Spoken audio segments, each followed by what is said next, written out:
escuro, num buraco, um beco fundo, de olhos vendados. Preparando o corpo e mente, é tão difícil viver pro mundo. Nada se enquadra no meu perfil, mas o balonista sonhador não para de voar. Bem-vindo, bem-vinda todos vocês aqui para nos acompanhar no segundo episódio do nosso podcast Apoio o Balonista. Vai ficar em todas as redes sociais, estamos juntos, interajam, tragam suas ideias. E hoje, aqui comigo nessa mesa, começo do lado com o Rodolfo Rissi, o cara que pilota esse balão, que dá as ideias. Rodolfo, bom estar aqui com você. Tudo bem, Cris? Tudo certo? Então tá bom. A gente estreando aqui, né? É isso, nós dois na bancada, né? Desculpa o nervosismo, eu não nasci pra isso, igual a você. Nada, também tô gelada, é a mesma coisa, tudo não igual. Não é possível. É, filho. Você já devia ter estado habituada certo. com isso, né? Ah, tá bom, mas o balão eu não sei não, você sabe o balão. Eu balão não, é quem sabe é o Sacha. Que tá aqui com a gente. Exatamente, sabe? Boa coincidência, né? O Sacha, um parceirão nosso, muitos anos de relação aí entre a Tenant, primeiro Alpha, depois Tenant e Apoio. E para nossa feliz surpresa, o hobby dele é balão, né? Pois é. Ele é um piloto, ele é um balonista. Pois é. Ele é um piloto de balão. E aí, enfim, acho que deu certo, né? Pois é. E aí a gente está aqui também com a Miriam, que é a gerente de Facility do HCOR. E vamos embora então nessa viagem, né? A ideia nossa de ser o balonista é exatamente a gente conseguir construir alguma coisa meio que sem saber o destino que a gente vai chegar, né? A gente sabe que aqui tem um ponto de partida, o ponto de partida é a nossa vida profissional, são os nossos encontros, como que a gente se relaciona, os nossos desafios. E a ideia nossa é que depois desse período a gente consiga chegar em alguma conclusão e algum conteúdo para a gente aplicar no nosso dia a dia, né? Tentar quebrar de alguma forma o paradigma meio engessado do que enfim, a caixinha do Facilities, a caixinha da hotelaria hospitalar, da parte do seu desejo de ter no Brasil 50% de mecanização do serviço de limpeza corporativa. Eu queria 100%, mas não por conta das pessoas, mas para você realmente, a gente entende que de alguma forma a mecanização traz também qualidade de vida para a pessoa, né? Traz uma série de questões ergonômicas, uma série de questões do próprio profissional se sentir mais valorizado, se sentir útil de alguma forma, tendo ali um instrumento de trabalho mais eficiente do que o que a gente está habituado culturalmente, né? E aí, Rodolfo, né? Falando, a gente se preparou, conversamos um pouco antes com vocês, né? Estamos dentro desse contexto, a ideia de estar nesse balão aqui é exatamente isso. Que a gente olha de cima, para um lado, para o outro, poder ter uma visão diferente, poder olhar para o céu, poder olhar para a terra. Começando por você, Miriam, a gente descobriu que você tem um arsenal completo para decoração de festas. E aí eu tenho duas perguntas. Primeiro, você faz festa no Rio? Porque eu estou interessada, olha, já estou querendo marcar. O arsenal é grande, esse é o problema. E o que é isso? Como é que isso se conecta com o seu trabalho? Fala aí um pouquinho pra gente. Que as pessoas não identificam muito isso em mim, porque eu sou uma pessoa super agitada, sou super dinâmica, e isso exige um cuidado, um trabalho, uma dedicação, algo mais manual. E isso começou quando as crianças vieram, né? Primeiro sobrinhos, depois filhos, aquela coisa, a gente quer fazer, o cuidado, é o carinho. E aí eu acho que é isso onde se conecta no dia a dia. Quem trabalha com facilities, e principalmente quem trabalha com facilities na área da saúde, tem muito esse sentido do cuidar, esse sentido do servir, esse sentido do apoiar. E aí quando você se vê fazendo um trabalho manual que vai ser elogiado, um trabalho manual que foi feito personalizado para aquela pessoa, que foi dedicado para aquela pessoa, isso se conecta muito com o dia a dia. Assim, a gratidão que as pessoas têm quando você faz uma coisa dessa, e aí você vai fazendo para um amigo, para um tio, e aí todo mundo vai te procurando para isso, e virou um hobby, na verdade. E eu tenho um arsenal completo, quer fazer de dinossauro, de coruja, de meninos e meninas. Eu tenho, gostei, pegar o telefone, é um novo negócio, quem quiser, Miriam, pode entrar. Olha, não, eu fiz uma de Pronto. ursinhos com Aí. balão, ficou muito bonito, depois eu te mostro. Esse balão com ursinhos. Era mais ou menos Muda isso. a ordem. Legal. Mas é algo que se conecta muito e eu trago muito isso para minha equipe, né? Assim, o quanto estar onde nós estamos tem que ter essa conexão de gostar de servir. Nós estamos prestando serviços, né? E para pessoas que estão numa situação super, né, sensível, precisando da gente, que não tem outra opção. Então, o quanto a gente tem... E acho que quando a gente fala de dificuldade em relação à mão de obra, que é o que você trouxe, né, Rodolfo? Não por conta das pessoas, a questão do maquinário, é porque cada vez mais a gente tem dificuldade em encontrar pessoas com essa conexão, com essa vontade real de servir e não de ser um emprego e de ser um trabalho. Eu estou aqui por um propósito. Eu falo para o meu pessoal todo dia. Nós viemos salvar vidas todos os dias, Legal. independente da função que a gente entra aqui nesse hospital. Então, Cada se a um gente tiver completa isso- ali, né? E aí, Sasha, pegando pra você também, a gente descobriu aqui o balonismo, que você dança forró e de repente, eu não sei se tem alguma festa montada pra forró, se tiver, ó. Podemos pensar E nisso. cheio das aventuras, a gente estava conversando um pouco. Como é que isso se junta com a sua experiência profissional e para a saúde, para esse trabalho todo, para esse cenário aqui de vida na saúde? Bom, eu costumo dizer que eu nasci no meio da limpeza profissional.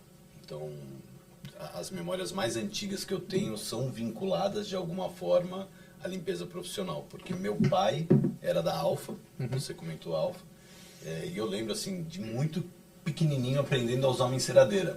Geralmente a enceradeira você apoia aqui na cintura, sobe e desce para ir para direita e esquerda. Para mim era aqui em cima.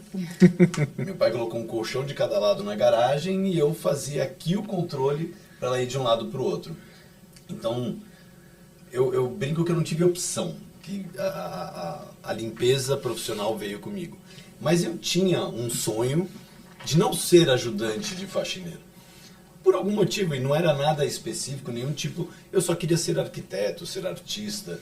E É o que a gente estava falando mais cedo, né? Ninguém sonha em ser um profissional de saúde.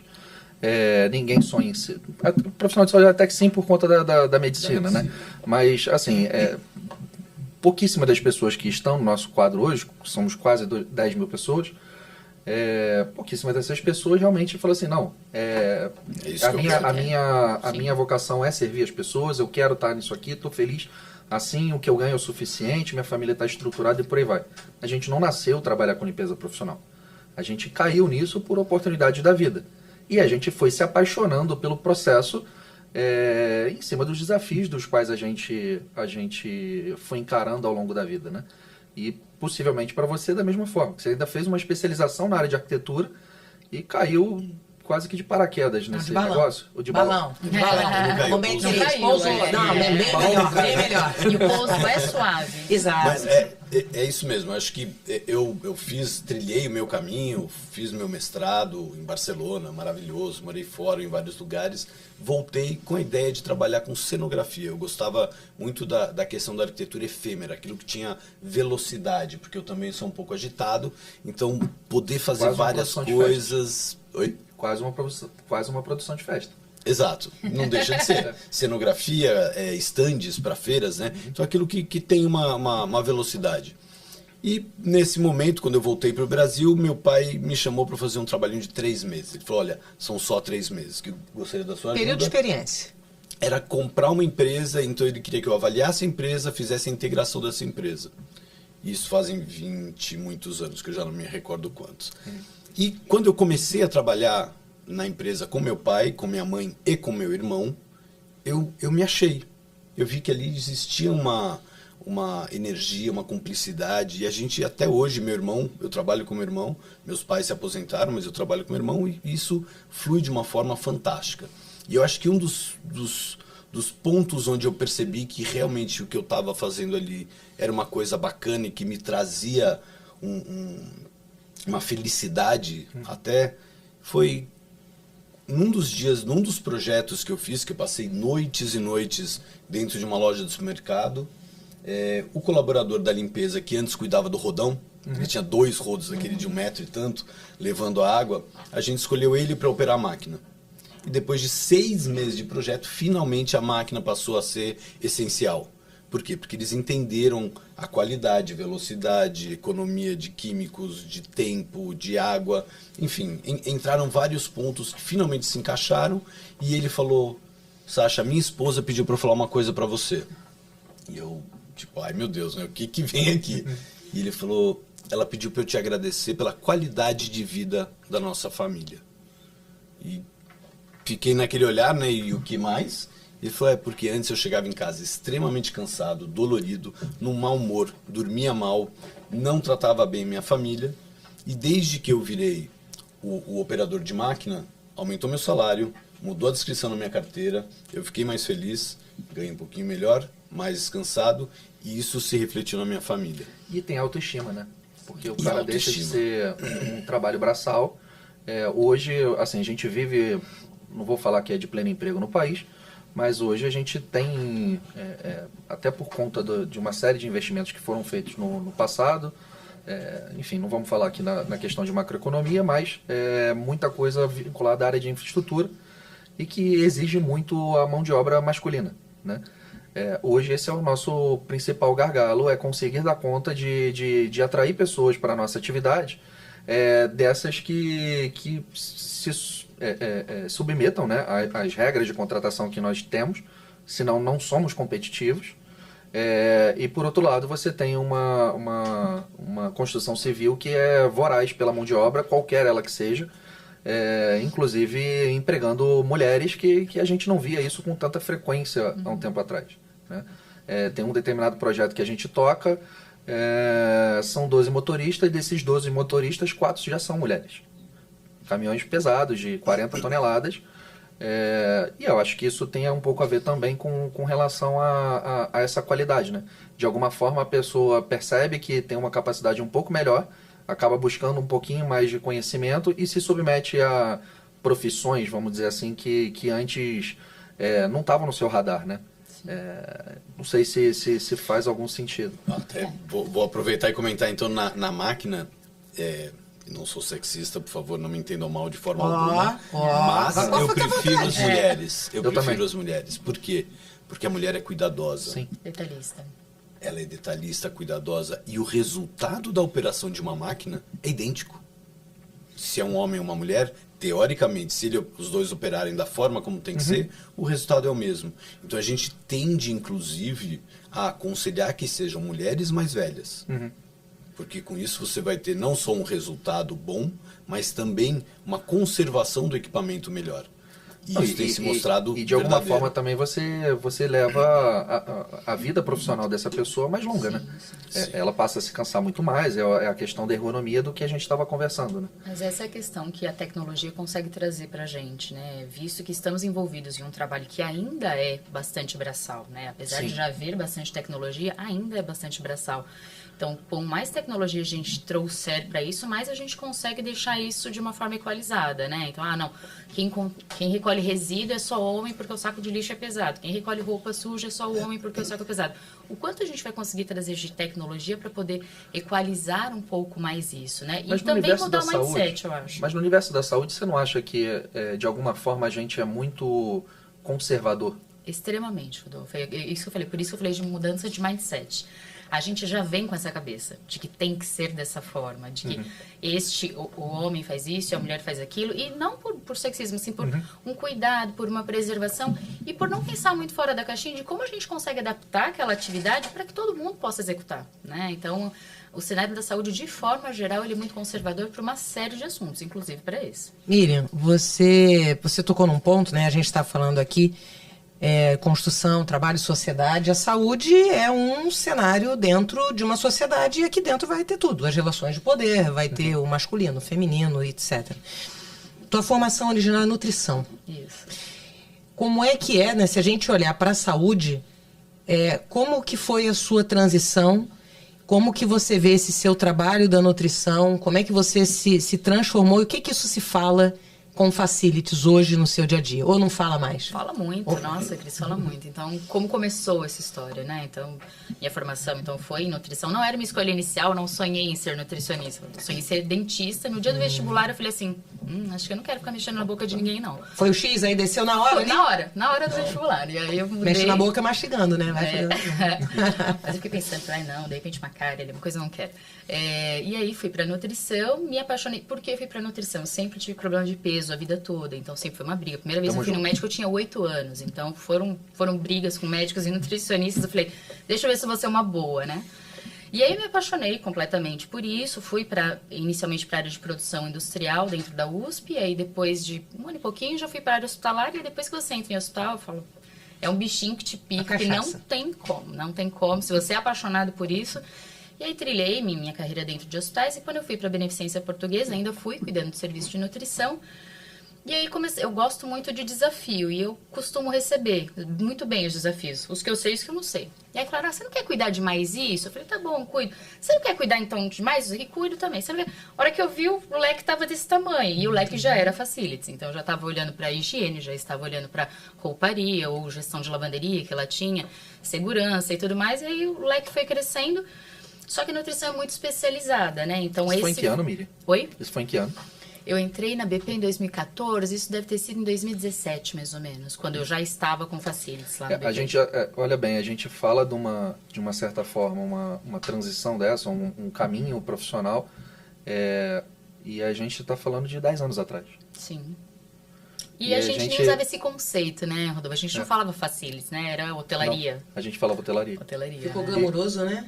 Ficou Tá ficando glamuroso, né? Mas você sabe que às vezes meus colaboradores perguntam, Cris, o que é facilities? Eu explico pra eles em toda reunião. A diferença, esse glamour e o próprio entendimento das pessoas. Né? Mas quando a gente fala da nutrição, onde eu acho que isso trouxe muito know-how pro que eu faço hoje? Primeiro que dentro de nutrição você cuida de tudo. Você cuida de clínica, então eu gostava muito de clinicar mesmo, atender a patologia do cliente.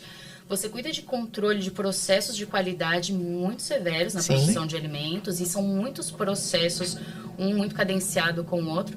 Você cuida de custos, porque você tem que fazer a gestão de toda aquela produção, eliminar desperdício e tudo mais, e tem uma questão sanitária super importante. Então, o caminho de ir para cuidar de limpeza, que foi uma das coisas a mais, né, foi mais fácil, porque eu já fazia isso dentro daquele universo, né? Então, e ganhando essas outras coisas, acho que a nutrição me deu muito isso, e continua me dando hoje. Eu falo, eu não exerço mais hoje em dia, mas eu sou completamente apaixonada. Mas eu acho que esse olhar crítico e esse olhar a respeito do processo como um todo, a pessoa que sabe cuidar de projetos, processos, contratos e custos, a nutrição me ajudou muito com isso. Não a faculdade, a prática, né? Legal. E assim, ele falou um pouco de família, e aí pegando só aqui, você fala das festas. Você tem filhos, não é isso? Eu tenho um filho, na verdade começou com a minha sobrinha. Eu tenho um filho de 11 anos, o Dudu.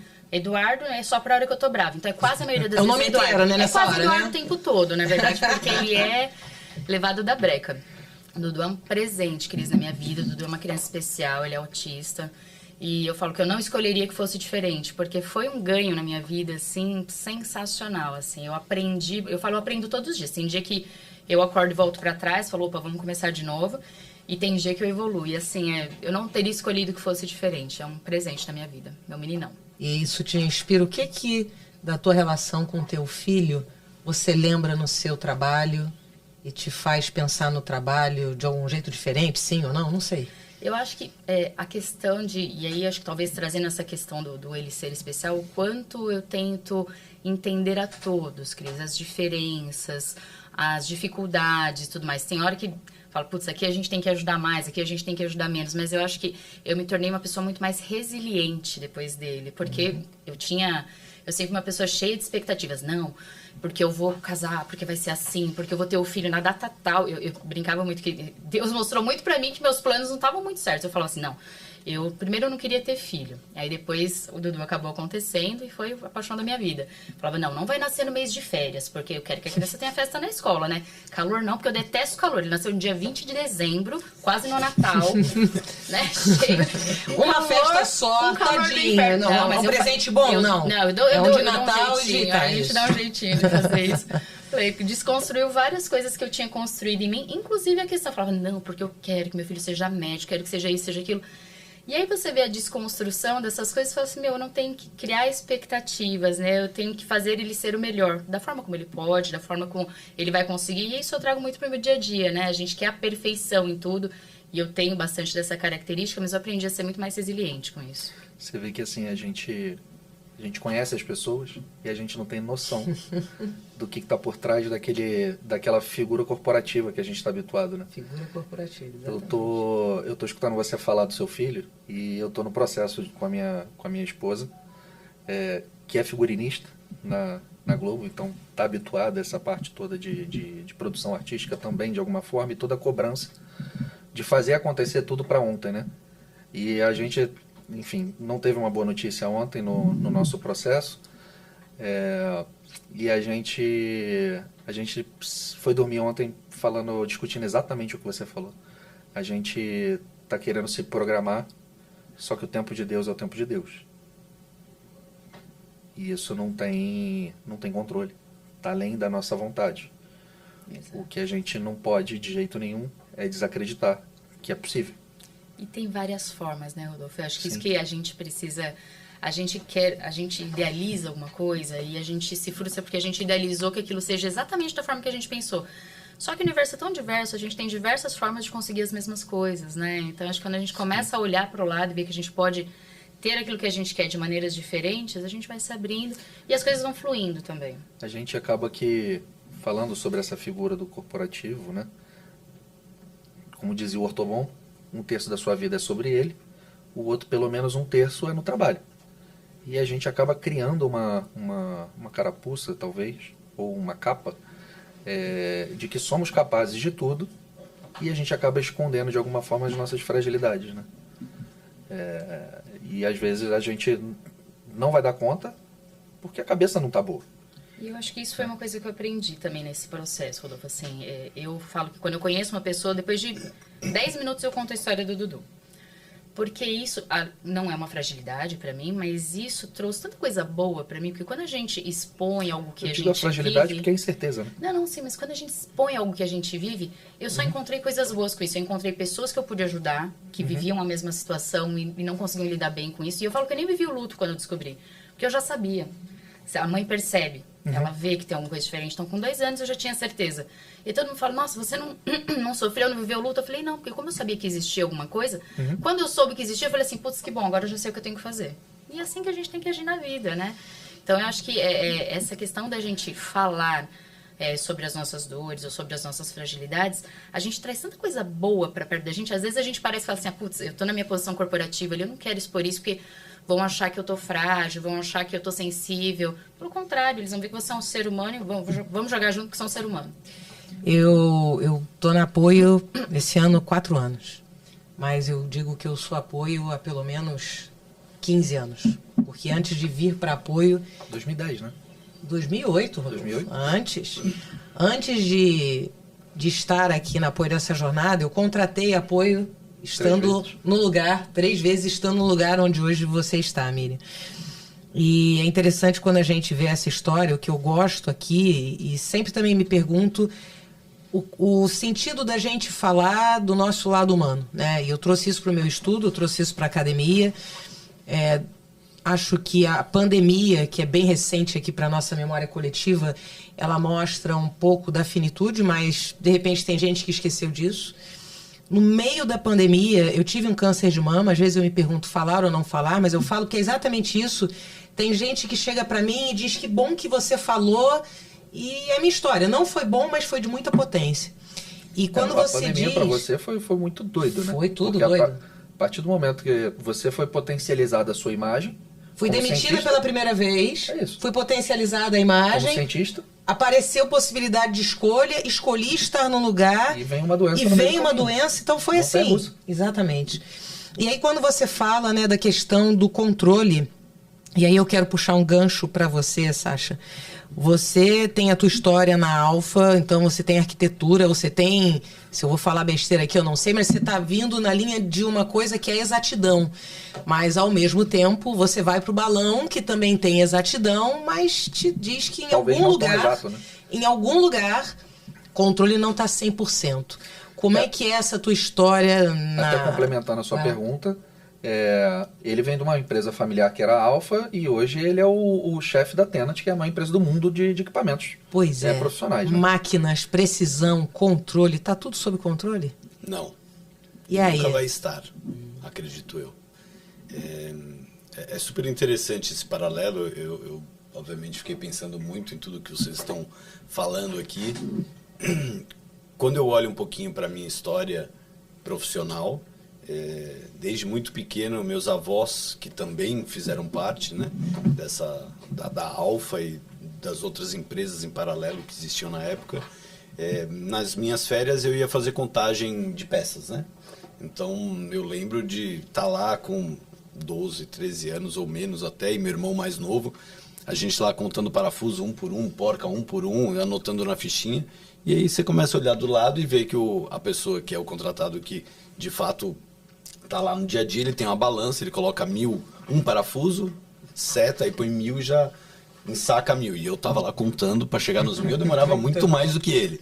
Então, eu conseguia perceber o que minha avó estava fazendo já naquela época, que foi algo muito bacana, de ensinar, de mostrar. Processo de aprendizado, né? Olha, você não tá naquele nível, você tem que contar um por um. E se você errar, a gente vai perceber, porque dá para checar na hora.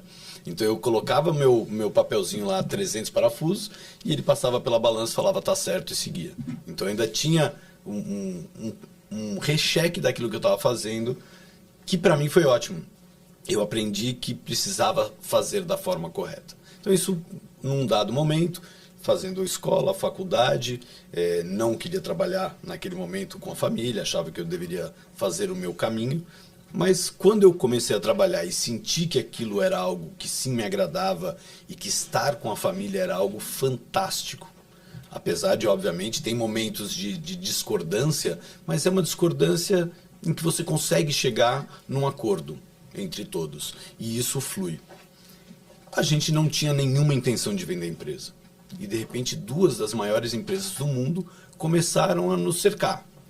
E começou um namoro, conversa com uma, conversa com a outra, e a gente percebeu que, puxa vida, diferente do que a gente imaginava, que era continuar com a nossa empresa, se nós não nos juntássemos a uma delas, provavelmente seríamos engolidos.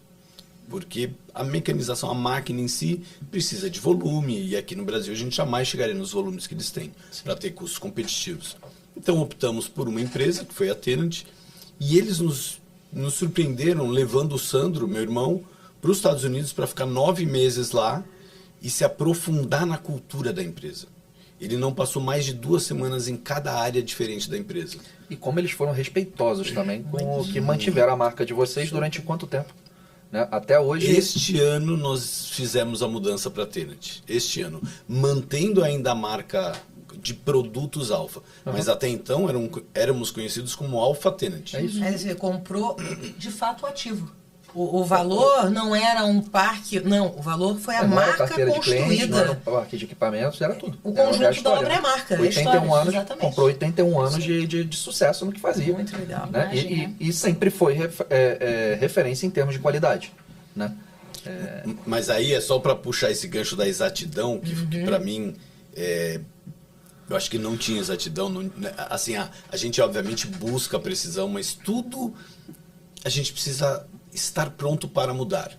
Então a gente coloca nossas metas de uma forma muito clara, muito óbvia, mas sempre disposto a mudar de acordo com aquilo que acontece em volta. E aí eu faço o paralelo com o balonista, né?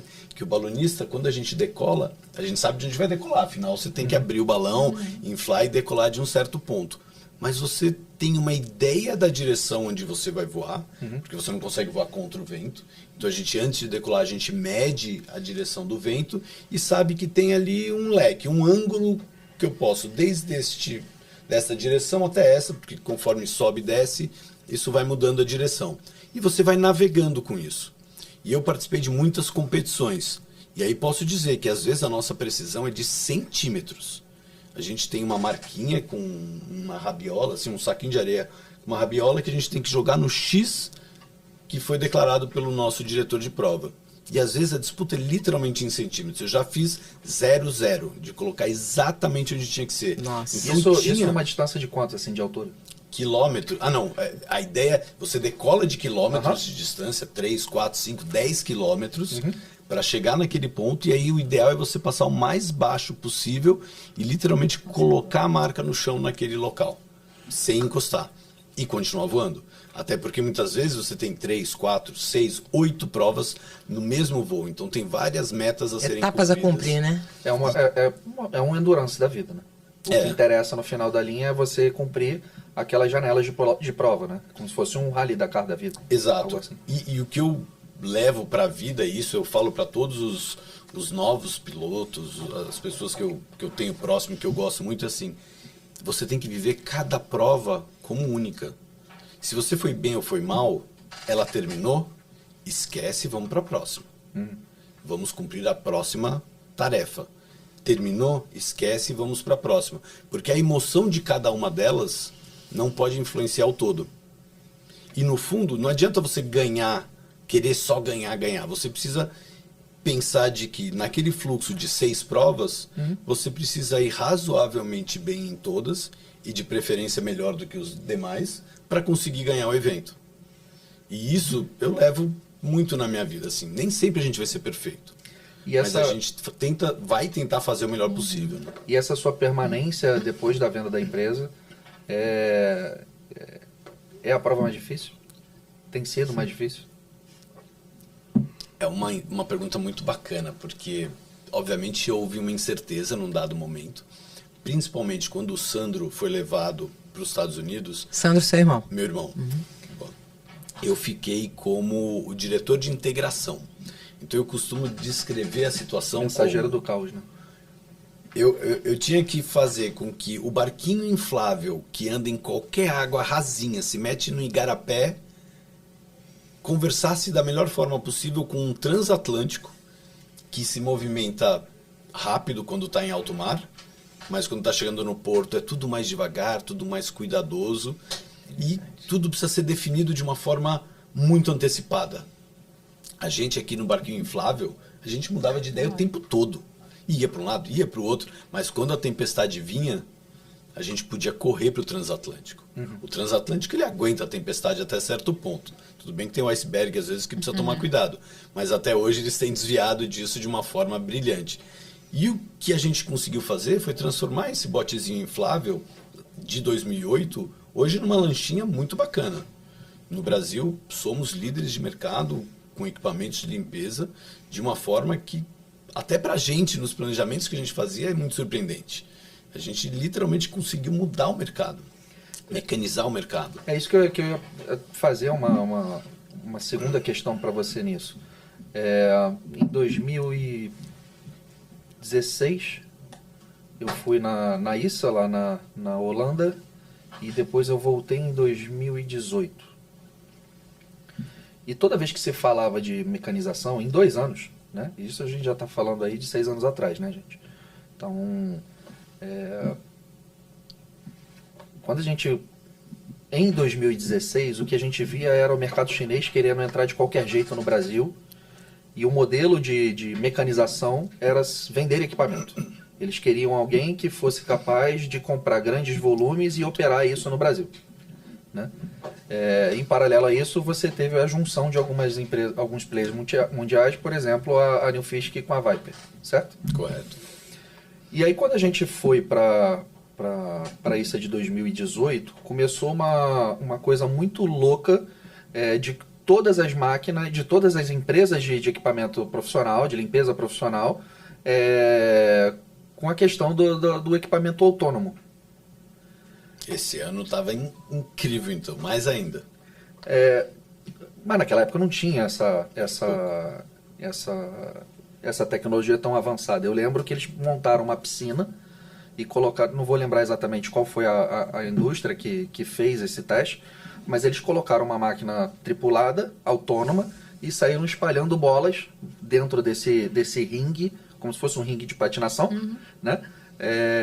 E a máquina ia mostrando que ela já tinha tecnologia para desviar de obstáculos e tudo mais, e que ela conseguia cumprir com o seu objetivo, né? Vira e mexe, entrava alguém lá e tacava um balde de terra, ou então provocava sujeira de marca de sapato, essas coisas, para mostrar que a máquina realmente dava conta de fazer aquilo, né? E aí, assim, como é que eu convenço minha cliente que tem uma pessoa... Fumico tem quantos anos de hospital? 47. Uma pessoa que tem 47 anos de hospital, que é dona da sua ala, que eu sou extremamente grato, que ela, junto com a equipe do Dr. Enilson, salvou a vida do meu pai 2 vezes. Conseguiram me dar 20 anos a mais de convívio com meu pai. Que tem esse raciocínio. O HCOR ainda é uma instituição extremamente tradicional, apesar desse trabalho fantástico que o Torelli tem feito de quebrar alguns paradigmas internos. Como é que eu convenço o meu cliente e alguns profissionais da saúde que têm essa presença e têm essa influência de que talvez seja possível a gente colocar uma máquina autônoma num ambiente hospitalar? Eu acho o exemplo do HCOR fantástico, porque nós fizemos a virada da mecanização no HCOR há não tantos anos atrás.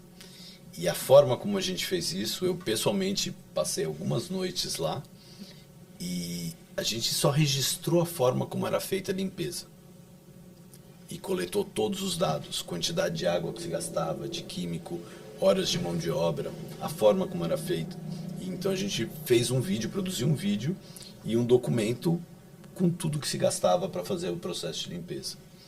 E aí a gente fez a proposta de como nós acreditávamos que poderia ser feito. E passou-se a fazer a limpeza com uma lavadora de piso em um andar, são 240 metros quadrados, onde uma pessoa com uma lavadora de piso e um mop pó.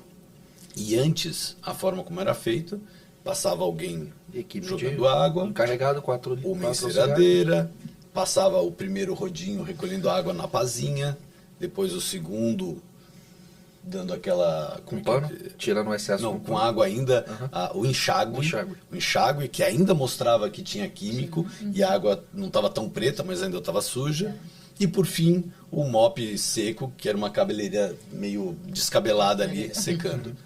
E isso, fazendo o comparativo dos dois processos, a gente mostrou que eles teriam uma economia de 89%.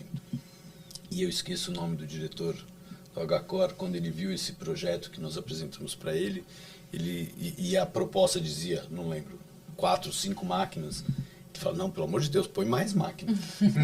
Isso aqui, para mim, foi algo que eu nunca tinha parado para ver, e realmente faz todo sentido. Então, toda a parte de risco, porque afinal você tinha um monte de água com sabão e pessoas dentro dos quartos ali, que a qualquer momento poderia ter uma emergência, todo mundo sai correndo com aquele piso escorregadio, e de repente o que era feito na madrugada com 3, 4 pessoas, passou a ser feito durante o dia, sem o desgaste do ser humano trabalhando à noite, que bem ou mal, sempre vai ter um que prefere a noite, mas a maioria prefere de dia, convive com família e tudo mais. Tem a questão de custo adicional noturno, e até para o paciente. O HCOR passou a deixar uma notinha dizendo o horário em que a lavadora de piso passaria do lado de fora. A gente teve um cliente que era uma maternidade bastante conhecida no Rio. E um dos fundadores, numa conversa com eles, ele dizia que depois das 10 da noite a mãe tem que dormir. Porque depois do processo todo, que é desgastante, tanto psicológico quanto físico, desconectar, né? Ela precisa descansar. E assim, eu tenho comigo de que em algum tempo, eu não sei quanto tempo isso vai demorar, mas que a gente consiga reduzir drasticamente esse percentual do efetivo entre noite e dia. Primeiro, pela dificuldade de mobilidade urbana. É muito difícil você conseguir mobilizar pessoas para um trabalho noturno. Cada dia tem ficado pior, por conta da segurança pública, obviamente, mas também pela precarização da nossa estrutura de transporte público. O Brasil deveria ter investido mais nessa parte de mobilidade urbana para ajudar o seu povo. Talvez essa seja uma das maiores ações sociais que qualquer governo pudesse fazer, era melhorar essa acessibilidade. Você roda o mundo, enfim, você não precisa pagar passagem, né? Você paga no final do mês, compra lá um negócio, um voucher, e você usa quantas vezes for necessário. Pô, não é possível que aqui, tendo tanto mais pessoas para poder financiar isso, não seja possível. Na Holanda, você não vê muita gente circulando sem ser de transporte público ou bicicleta. Existe muito pouco carro, né? E aí, assim, hoje a gente vive uma realidade que mais ou menos 60% do efetivo contratado é trabalho diurno e 40% é noturno. E aí a gente tem essa questão, na minha cabeça, isso não tinha que passar de 10%. Deveríamos conseguir construir de alguma forma, obviamente com esses desafios de logística, que a gente pudesse ter mais pessoas durante o horário, onde as pessoas não vão atrapalhar o sono do paciente. O paciente... Mas ainda é um desafio. Assim, eu digo que é o mundo ideal, mas ainda é um desafio para a gente, por conta de circulação, por conta de volume de pessoas nas áreas, por conta de equipes médicas e tudo mais. Então, ainda para a gente tem uma realidade noturna, principalmente para essas atividades que demandam uma parada maior, né? Sejam as terminais, ou sejam os tratamentos, a gente ainda foca muito em finais de semana ou período noturno, para que a gente não tenha tanto... Para que a gente consiga ser mais rápido e eficiente, né? Se eu não tem que ficar tendo paradas, eu acabo sendo mais rápido e eficiente. Mas eu acho que até pegando um pouquinho o gancho do que o Sacha falou, sim, o HCOR é uma instituição extremamente conservadora, mas quando a gente fala nessa questão de mecanização, esses tempos quebraram 2 máquinas. As pessoas ficam loucas agora sem a máquina, não conseguem conviver sem a máquina. E esses dias nós tivemos um vazamento. Estavam fazendo uma correção de uma calha no hospital e começou um vazamento muito grande, mas era quase que fora de controle o vazamento. Ninguém pensou em vir com o rodo. Todo mundo veio com a máquina. A máquina está aqui. Eu falei, maravilha. Então, mas Miriam, de mindset que é muito importante, é muito gratificante de ouvir você dizer isso. Mas Miriam, aí eu vou jogar uma pergunta aqui. Eu não vejo outro caminho que não seja automação, inteligência artificial, como o Rodolfo falou, a gente tirar o braçal para você ter pessoas que pilotem com inteligência o que as máquinas e a inteligência artificial é capaz. Exato. A gente ainda a gente tem um núcleo de desenvolvimento de software interno na Apoio, a gente tem um software de primeiríssima linha, que a gente tem a dificuldade de conseguir rodar nos hospitais por questão de controle de informações, LGPD. Até página 12, beleza. Agora, assim, a gente não pode deixar de registrar aquilo que a gente precisa registrar. Em que tempo você demorou para fazer determinada coisa, em que tempo você teve uma melhor resposta de nota e satisfação do paciente, por exemplo, com determinada atividade. E isso depende necessariamente do emprego de pessoas no processo. Exato, mas aí você vê, o que você está trazendo e a nossa realidade é que, para eu poder ter uma gestão melhor, eu preciso navegar por dados, que eu preciso de uma infraestrutura. Pegando especificamente essa parte da infraestrutura, quer seja para gestão, quer seja para máquina, né? E aí eu vou dar 2 exemplos aqui. Temos as máquinas, temos a automação para lavar 240 metros quadrados, mas vai ter um cantinho, porque a engenharia que fez, né, que de repente não pensou numa altura de rodapé, que fez um ângulo, precisa ter alguém. E aí eu vou trazer um exemplo que não tem nada a ver com isso aqui, nem combinei contigo. Mas uma amiga minha foi pro Japão, e agora eu quero ir pro Japão para ir no vaso sanitário lá. Porque o negócio é tecnologia. Todo mundo fala sobre isso. Você se senta conforme a temperatura, né? Aquela coisa de você acordar de madrugada e sentar no vaso gelado, tá morninho, depois limpa para você. Se você fez xixi, se você fez cocô, vem a água onde tem que vir, seca. Mas Cristina, do mesmo jeito que tem alguém para limpar o cantinho do corredor, num hospital, onde eu estou falando de saúde, onde a pessoa não tem opção, eu vou precisar de alguém que segure com o braço quem está no pós-operatório para poder sentar, para ter cuidado. Como é que você, e aí passo na sequência, né? Porque a gente está aqui, cliente consumidor, mas estamos juntos aqui, prestamos o serviço, está todo mundo embrenhado. Como é que você vê o limite desse balanceamento, né? A máquina faz barulho, tudo bem, é mais silenciosa. Mas naquele cenário, todos os atores estão ali o tempo todo. O paciente, a família, a equipe assistencial, tá todo mundo ali. Não sai, as coisas acontecem. Até onde você acha que as pessoas vão sair? Se a gente pensar em tempo, você consegue em algum tempo vislumbrar essas atividades básicas de facilities como totalmente automatizadas? Não, Cris, não. Eu acho que assim, a gente tem uma possibilidade de ampliar muito isso. Eu acho que a gente ainda é bastante tímido em relação a isso. Por mais que a gente tenha muita tecnologia, eu vejo principalmente na área da saúde, acho que é assim, quando a gente fala em indústria, quando a gente fala em ambientes corporativos, eu vejo mais tecnologia embarcada. Quando a gente fala na área da saúde, eu ainda vejo tanto uma área mais conservadora em relação a isso, do querer ver a pessoa, daquela pessoa que entra no quarto, da frequência.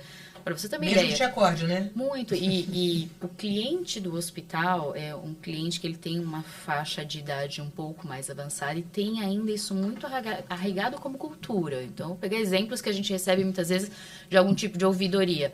Ah, mas a pessoa veio aqui, de manhã ela limpou, mas à tarde ela só limpou o banheiro e tirou o lixinho. Ok, era isso que era para ela fazer. Que bom. Obrigado. Que bom que ela foi, né? É. Porque não, Mas ainda até porque não, a existe gente... E dificilmente, isso é uma coisa que eu sempre falo e nem sempre sou muito aceito na minha fala. Mas esse tipo de servidão, a gente não tem na nossa casa. Não tem. E aí, Mas a quando você está utilizando um serviço que... O serviço é médico, o serviço não é hotelaria. A hotelaria é complementar. Mas essa é a questão. Eu tô falando assim, o perfil do cliente também mudou. Por mais que sejam clientes, como eu falei, que tem uma faixa etária maior, a expectativa dele de experiência não é de um serviço médico, é de um serviço hoteleiro.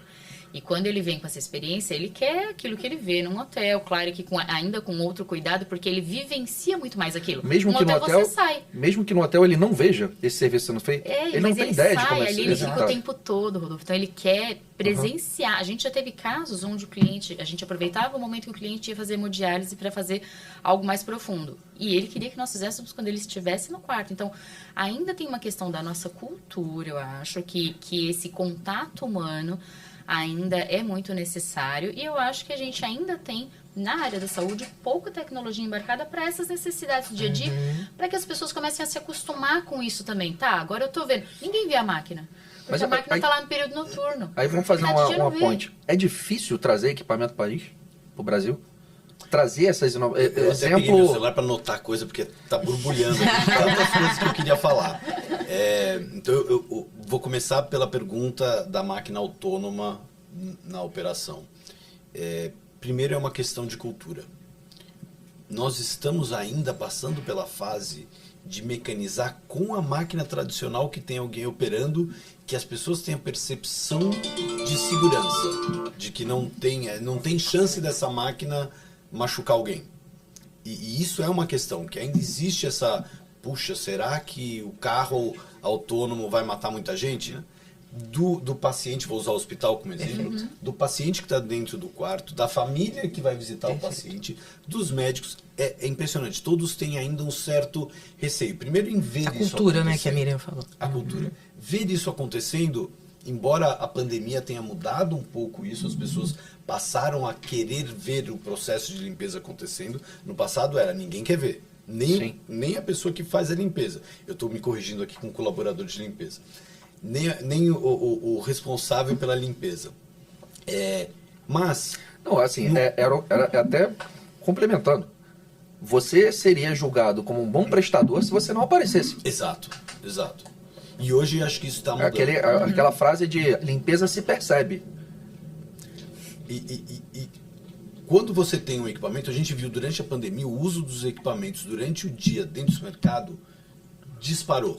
E o que foi muito curioso é que a máquina limpava sempre o mesmo lugar. Ou seja, eles não estavam preocupados em limpar. Eles estavam preocupados em mostrar que estavam limpando. A mensagem de que estava limpando. Sim. E aí passou a ser um problema, porque aí não tinha mais bateria para limpar o resto da loja. Eu vou te dar um relato do que aconteceu com a gente. A gente foi convocado por um parceiro nosso comercial a assumir uma ala do hospital de campanha lá no... Rio de Janeiro? Não, aqui. No Pacaembu? Não foi do Pacaembu, foi daquele centro de convenções. No AMB, né? No AMB, isso. Eles chamaram a gente para poder... E assim, eles precisavam montar o hospital, 250 leitos, em 15 dias. E ele falou assim, cara, vocês ajudam? Ajudamos. A gente conseguiu tudo que eles precisavam em termos de... Aquilo que não era médico hospitalar, a gente conseguiu ajudar eles. E a gente só conseguiu operacionalizar aquele espaço com um bom nível de entrega por conta da mecanização. A gente colocou uma máquina tripulada, porque, enfim, você imagina um pavilhão daquele de eventos, não tem ralo, não tem água, não tem ventilação, não tem demarcação de corredor, não tem estrutura elétrica para tudo quanto lado. A solução que a gente conseguiu foi realmente colocar uma máquina tripulada. Em 1 hora o cara fazia 10 mil metros de piso. E aí, assim, tivemos que ir lá depois justificar, né, para tudo, por que a nossa relação pessoas por leito foi tão menor. Será que realmente a gente prestou o serviço? Esse é outro paradigma que eu ia tocar. Não é o caso do Agacor, porque eu conheci um pouco a fundo, mas tem muitos contratantes que ele quer saber o número de cabeças.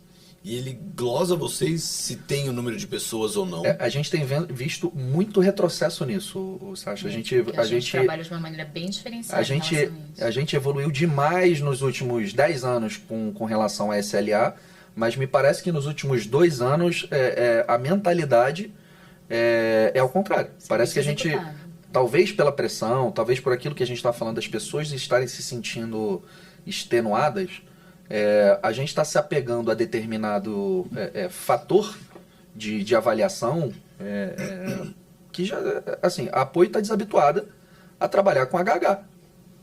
A minha estrutura hoje não é voltada para trabalhar para HH.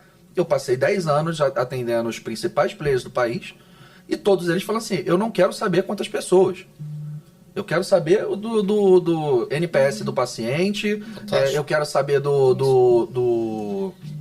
da satisfação interna da equipe, eu quero que as minhas auditorias de qualidade eu não tenha nenhum tipo de anotação. Se você vai botar 10 ou 20, isso é uma questão sua. Isso permite a mecanização. Pois é, só que assim, mas a gente muitos lugares não é assim ainda. E a gente está vendo um sentido exatamente ao contrário. Talvez pela velocidade de cotação que esses players estão necessitando, cara, o projeto chega fechado para você. E aí você começa Você está engessado, você não tem o que fazer. Aí você vai batalhar aí para poder ter o custo mais eficiente no headcount, mas te impossibilita de você mecanizar. Perfeito. Né? Uma das coisas que vocês têm feito, eu acho até que de forma bastante brilhante, mudar um pouco esse cenário de venda de máquinas, né? Até... Era o outro ponto. Não, até porque isso, né, Rodolfo, falando para quem está aqui do outro lado, né? Convencer a um executivo o investimento em um maquinário que ele entende que agrega valor, mas não é aquele valor que, pensando na área da saúde, que tem tantas prioridades e tudo mais, né? Então, é complexo dentro da área de facilities, que é visto, infelizmente, ainda como uma área geradora de custos e não que proporciona realmente a receita do hospital, e a gente colabora super. Se eu girar o leito mais rápido, o hospital vai faturar muito mais, né? Então, a gente fez um trabalho Se você não girar leito, travou. A gente fez um case alguns anos atrás com o pessoal da Amil, antes ainda da venda. Eles tinham um projeto que, naquela estrutura hospitalar que a Amil já tinha na época, isso lá em 2010, se eles melhorassem em 45 minutos o tempo de giro de leito, dos hospitais que eles já tinham, era o equivalente, no final do ano, à produção de um hospital de 150 leitos. E aí você pega um hospital de 150 leitos hoje, você está falando aí de um prédio em torno de 12 mil metros quadrados, que você não vai custar aí menos do que 200, 300 milhões para você construir e equipá-lo. Né? Pessoas e tudo mais. E aí, assim, a parte do raciocínio, por isso que eu falo sempre de dados, né? Talvez a minha praia seja mais essa. A gente tem que tomar decisão em cima daquilo que a gente enxerga e mede. E isso que o Sasha trouxe, né? Então, assim, como isso foi possível dentro de um hospital que não tinha isso? Só mostrando que você tinha essa economia e tudo mais. Mas acho que a gente ainda pratica pouco isso e trazer coisas diferentes. O que a Cris falou, né? O detalhezinho, a arquitetura que não ajuda. Eu estou dentro de uma instituição que ela é diversa. São 5 torres, cada torre é de uma forma, cada torre tem um acabamento, cada torre tem uma idade. Cada torre tem um líder.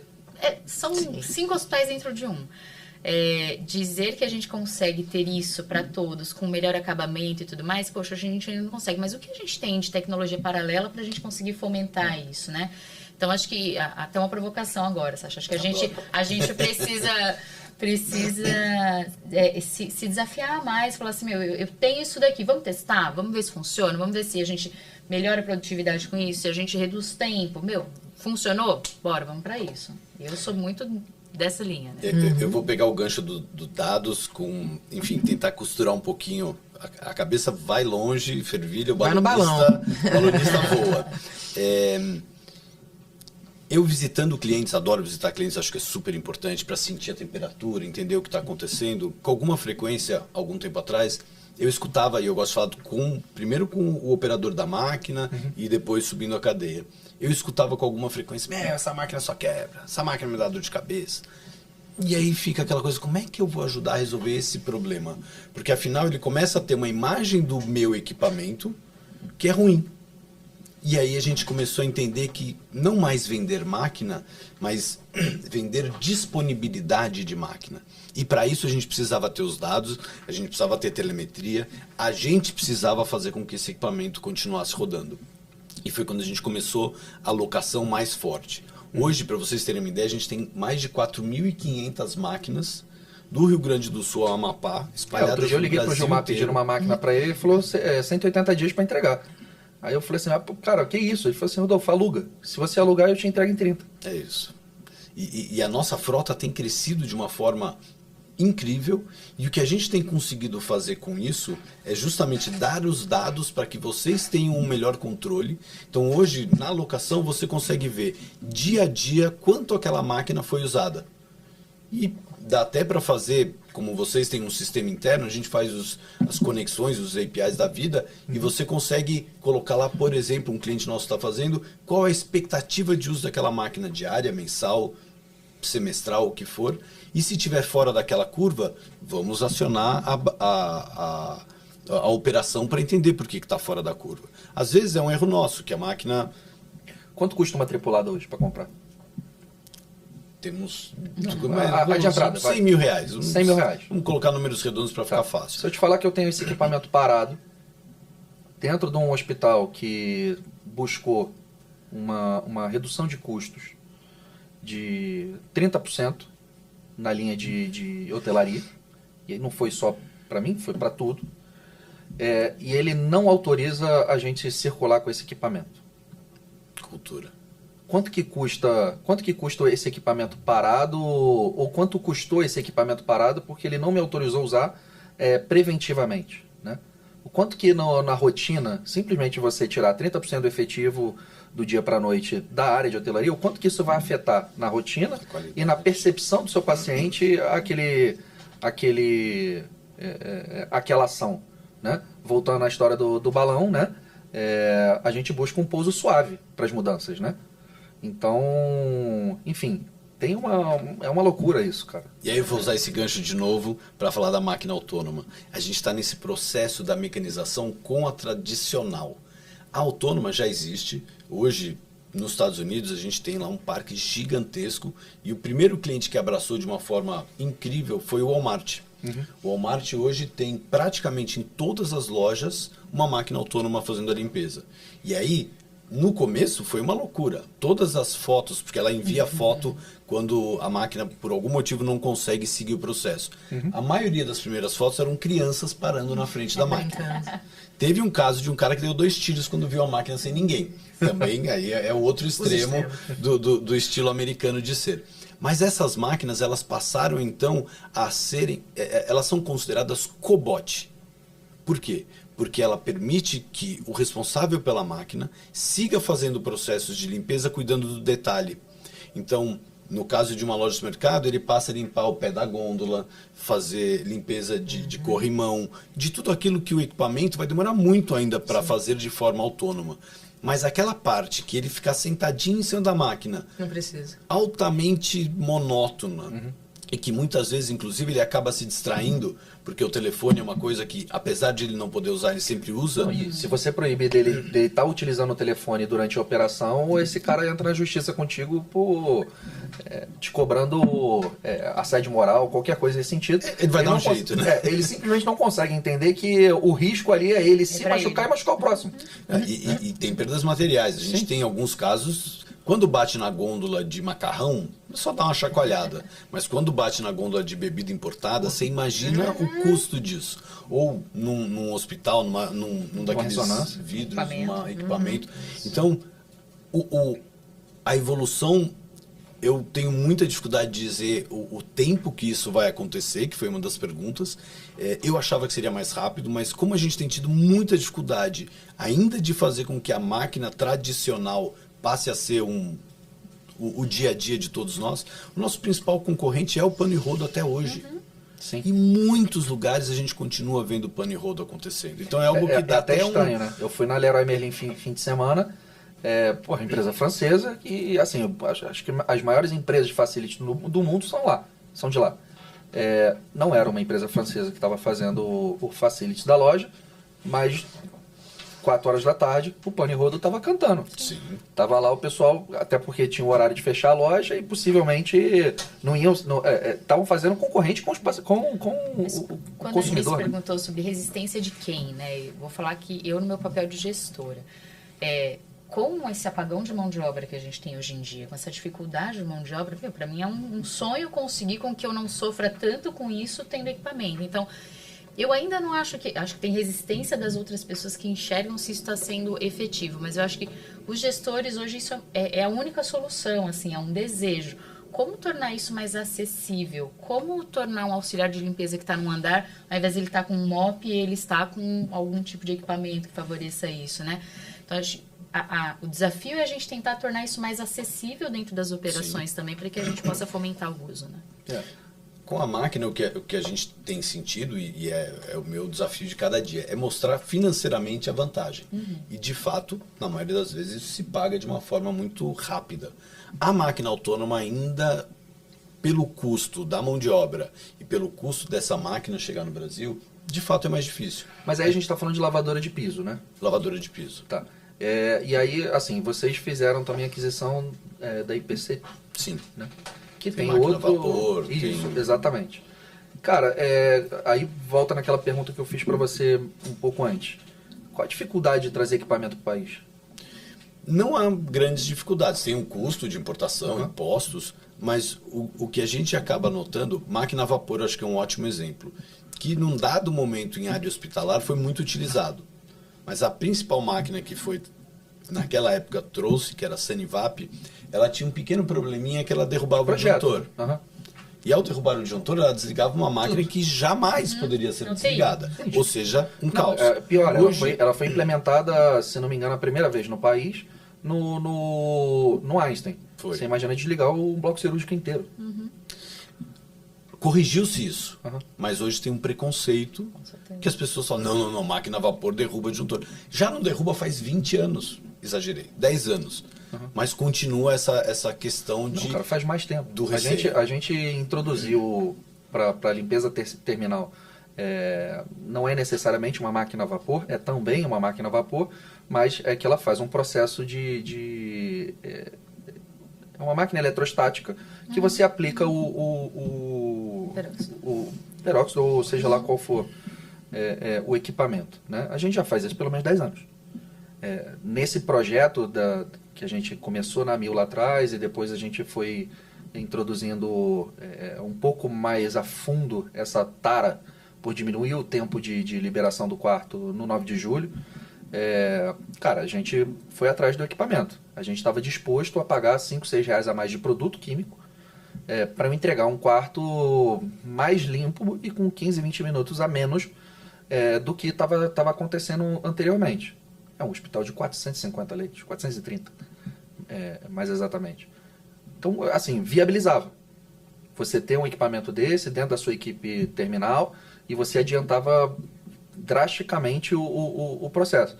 E assim, teoricamente, você não tem muita barreira de tecnologia com relação a isso, porque a pulverização agrícola já usa eletrostática há pelo menos 10 anos. Então, a gente não tem muitos fornecedores desse tipo de máquina com ativação por eletrostática no país. Você vai ter 2 ou 3. E nem todas elas, a sua aplicação, o seu dia a dia, você consegue realmente ter o ganho de tempo que a gente espera. É erro de consumo do equipamento? A gente está com uma ideia errada do consumo de equipamento? Esse equipamento especificamente de eletrostática eu não tenho um conhecimento maior. O que eu posso dizer, usar isso como uma base, porque eu vou dizer assim, a Tenant ela busca muito tecnologia, está sempre buscando, mas raramente eles são os primeiros a lançar de fato algo novo. Pegando a máquina autônoma como exemplo, eu faço parte eles chamam de Global Leadership Team, né? Então a gente tem um acesso a todo mundo que define coisas lá muito grande. E eu falava, cara, pelo amor de Deus, a gente precisa ter uma máquina autônoma, precisa ter uma máquina autônoma. E a resposta do CEO sempre era, nós seremos os primeiros a performar. E de fato, quando eles lançaram a primeira máquina autônoma, o primeiro pedido foi de mais de 1.000 máquinas. E até aquele momento, somando todas as máquinas autônomas vendidas, não dava isso. Então, eles vieram com algo... É o transatlântico. Ser o pioneiro tem um custo, né? Tem o primeiro risco. a performar é Isso. outra coisa. Exatamente. Então, Muito bom. e eu sei que eles fazem uma quantidade de estudos, até com ultrassom. Uma dos pontos que eu acho fantástico que eu ouvi do pessoal de engenharia da Tenet falar é: por que a gente limpa todo dia tudo? A gente só deveria limpar o que está sujo. Olha o gasto de energia, de tempo, Na área hospitalar, a gente vive uma situação que o que é considerado sujo para a área hospitalar é aquilo que você não enxerga. A gente está lá para combater infecção hospitalar. Perfeito. E ao mesmo tempo que a gente está lá para combater infecção hospitalar, a gente está buscando essa sensação de serviço, a gente está buscando produtividade com a melhora do giro do leito. Tem uma série de outras coisas na área de saúde que realmente acaba impedindo um pouco esse raciocínio. Assim, Rodolfo, é um pouco, eu ainda falo, e zero sendo nacionalista ou não, eu acho que é um pouco da mentalidade do brasileiro em relação à questão de limpeza. Então, eu tenho também no hospital áreas administrativas, e eu tenho o mesmo tipo de posicionamento numa área administrativa. O mindset é o mesmo da pessoa que está na área assistencial. Então, o quanto a gente consegue mudar isso, mas também acho que tem relação com a qualidade daquilo que a gente está prestando. Permite que eu faça isso? Então, acho que também é uma dicotomia, né? Eu quero fazer só uma vez, ou eu quero limpar só o que está sujo. Mas a qualidade daquilo que eu entrego permite que eu faça isso, né? Eu estou entregando um serviço a contento. E aí vai no nosso desafio em relação à mão de obra, que além de escassa, cada vez menos especializada, com uma dedicação gigantesca para fazer a capacitação e que em 3 meses vai embora. Quando você fala dessa dificuldade de mão de obra, a gente está aqui falando de facility, você está dentro de uma instituição gigante. Pensando não só em facilities, você vê essa dificuldade em outras áreas dentro do contexto da saúde? Geral, Cris, assim, com mais operacional, mais difícil a gente... Vou falar dos nossos processos seletivos e trocando com o pessoal da enfermagem esses dias, a gente falou um pouquinho sobre isso. Esses dias teve um processo seletivo de assistência, onde foram convocados 60 pessoas. Sabe quantas vieram? Nenhuma. 60 não foi nenhuma? Eu falei, não, vocês erraram o dia. Não, a gente não errou o dia e tudo mais. Os nossos processos, a gente convoca 50 pessoas, vem 8, você consegue selecionar uma. O esforço que isso é dentro da cadeia é gigantesco. A gente acompanha um dado que há 5 anos atrás, a gente, para contratar uma pessoa, entrevistava 6. Agora... A gente está de 1 para 20. Tá absurdo. E além de tudo, Rodolfo, acho que aí o desespero do gestor, aí vira o desespero do gestor mesmo. Acaba ficando tão grande que você fala assim, não é o melhor candidato, mas você aceita. Vai passar. E aí é o cara que ou você vai ter que investir muito em capacitação, e ok, é o nosso papel, Sim. ou é o cara que a hora que... Ou o cara não quer ser capacitado, ele só está querendo realmente fazer então, assim, uma ponte ali. Por isso que não tem mais para onde fugir do que a gente, para processos de mão de obra muito operacional, a gente precisa realmente automatizar, porque as pessoas não querem mais essas funções. Automatizar e capacitar quem vem para pilotar, Exato. né? Porque aí você dá um outro status, um outro reconhecimento, uma outra possibilidade, né? E eles precisam ver valor. Exato, Vou pegar aí exato. o meu exemplo mesmo, ainda bem que eu tenho bastante exemplo lá em casa.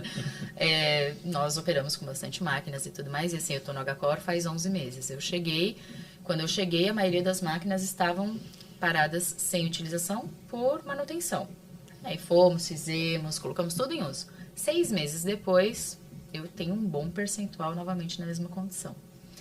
Fizemos capacitação, fizemos treinamento, fizemos vídeo, fizemos tudo isso. A percepção de valor, ainda precisa ser fomentada, né? E é o nosso papel como gestor. E isso e outro, implementar outras ferramentas, outras coisas que nos façam ter as garantias de que isso não pode vir a acontecer. Mas então, o que eu falo, ainda é uma mudança de E tem de um outro modus aspecto, né? operandi. O brasileiro não gosta de ler manual de instruções. Não. Então, outro dia eu estava assistindo um podcast do Sérgio Habib, que começou a trazer carro chinês para cá, né? Ele que foi o importador da Jaque. Vendeu igual água no início, porque dizia lá que tinha 5 anos de garantia. Ninguém dava 5 anos de garantia. Só que a garantia era para o primeiro comprador. E a partir do momento que você comprava, usava e revendia, o cara não tinha garantia. E a gente não tinha essa percepção ninguém se atenta a isso. Sim. E aí o que aconteceu com a marca? Foi colocada como uma marca de baixa qualidade que não cumpre suas obrigações. E aí é onde a gente vive um pouco esse dilema dentro da saúde. Fala assim, cara, até que ponto fazer o que o cliente está pedindo, por uma necessidade muito particular dele, vale a pena para o longo prazo da companhia. Quando você fala para mim que éramos um bote inflável super agressivos e adaptáveis aqui no Brasil, e a gente precisou de alguma forma fazer um pouso suave naquele transatlântico, me vem muito isso na cabeça. Assim, nós não somos a maior empresa do país, mas certamente nós somos a empresa mais comprometida com qualidade do país. A gente está dentro disso há muito tempo, visando qualidade. A gente está sofrendo sim com o apagão de mão de obra de certa forma, mas a gente não parou de operar e entregar os níveis de qualidade que a gente entrega. Mas está muito custoso, né? Talvez a adoção de mais equipamentos possa dar uma percepção de valor para o trabalho dessas pessoas, até como uma construção de autoestima. Em vez dele estar... eu prefiro ficar no apoio que me dá todo o instrumental necessário para eu trabalhar de uma forma mais leve, do que de repente para Maria Brasileira, que só vai mandar lá um push para poder limpar a casa de alguém, ou o escritório de alguém. Não falando mal da Maria Brasileira, que também é uma empresa que tem o know-how do que faz. Mas não dá para a gente se comparar, né? São exigências diferentes. Não dá para eu pegar uma estrutura de um equipamento Tenet, apesar de ter os problemas, mas para mim está muito claro que a solução que o Sacha tem trazido é esse processo de serviço para o equipamento, transformar a utilização do serviço do equipamento em serviço, dando mais controle para a gente também, visibilidade sobre o investimento, que é aquele equipamento, de uma maneira mais precisa, né? Eu vou precisar fazer o papel de chata do plantão. E a gente vai começando a ir para o final. É interessante que a gente está colocando aqui na mesa, né, das variáveis de tecnologia. A gente passa por carga, capacidade, a gente passa por reconhecimento, né?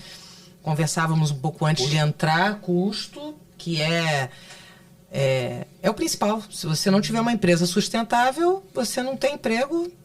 Então, não é problema nenhum, né? Eu que fui estudar felicidade, as pessoas sempre... Não, felicidade é simples, mas eu tenho que ter dinheiro, tem que falar dinheiro junto, não tem jeito. A empresa tem que ser saudável, tem que ter lucro para seguir, para viver. Dentro desse contexto todo, o que você pensa, Miriam, que é o futuro de facilities? O que é o futuro da automação? Da hotelaria? Qual é o grau de urgência que você está? Se você está caminhando, você está recrutando 60 para não comparecer ninguém, qual é o teu senso de urgência? Quanto tempo a gente tem para conseguir garantir que o serviço funcione? Acho que, falando em tempo, Cris, nosso tempo está curto, está escasso, porque isso já é uma realidade onde a gente acaba ficando com um volume de vagas grande aberto, que dá impacto em clima, sim, impacto em afastamento. É uma bola de neve, né? Que ela não deixa de acontecer. Então, eu acho que está muito latente essa necessidade de que a gente tenha outras alternativas. Dentro da área de facilities são muitas áreas. E dentro da área de facilities, quase todas elas são extremamente humanodependentes. Minhas outras áreas de facilities são as recepções, que a gente também está olhando para tecnologias para poder minimizar o número de pessoas, a hospitalidade, né, toda a parte de conciergerie e tudo mais, mas todos serviços bastante humanodependentes. As empresas vão ter que se tornar mais atraentes para este tipo de colaborador também. Porque, vamos pegar o caso da limpeza, que é o nosso foco aqui. Um auxiliar de limpeza ou uma auxiliar de limpeza, a gente sabe o valor de salário por mês. Se ela faltar hoje no trabalho e for fazer um serviço doméstico, ela vai tirar... Provavelmente que ela tire em 3, 4 dias do trabalho. Qual é o compromisso que a gente vai conseguir firmar com essa pessoa? Então, a gente também vai ter que passar a, como acontece em outros países, a valorizar mais estes profissionais para que eles queiram estar na posição onde eles estão. Então, acho que vai ser tanto a gente especializar e dar mais reconhecimento a esses profissionais, quanto, como isso vai encarecer, diminuir a necessidade de volume trazendo tecnologia. Então, acho que a gente vai para esse caminho. Vai ter que casar as duas coisas.